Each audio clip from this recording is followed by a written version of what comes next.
अशा गोड लेकरांना काऊन लोक नाव ठेवतात बरं? का लेकरांच्या बदनाम्या करत असते लोक?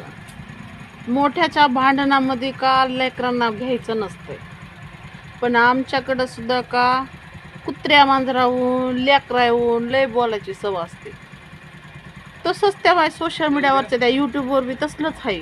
काही झालं मोठ्या लोकांचं झालं की लेकरायचंच, असेच लेकर आहेत तसेच लेकर आहेत, ह्याचं असंच आहे तसंच आहे. त्याच्यामुळं आम्ही आमच्या लेकराला लय खंबीर बनवत होतो. कसं गोड हे कसं गोड आहे, हे गोड आहे गोड. आणि लयच अगोदर आहे ना मायापेक्षा बी हे लयच खरंच है की नाही. हिला अभ्यास करायला सांगा बरं का लोकांवर. करते मी. आणि बापाला लय बोलती वापस. बापाचं सांगितलेलं ऐकत नाही.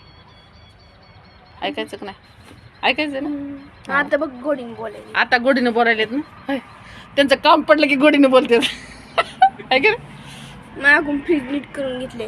फ्रीज नीट करून घेतलंय ना. नाही ग बाय, घरचं करावं लागतं. लहानपणापासून कोण करणार आहे? शिकावं लागतं ना स्वतःची कामं स्वतः. आणि कुणाच्याच लेकरा बाळाला नका ग माय बाया हो बोलू, नका बोलू, लय बेकार होईल.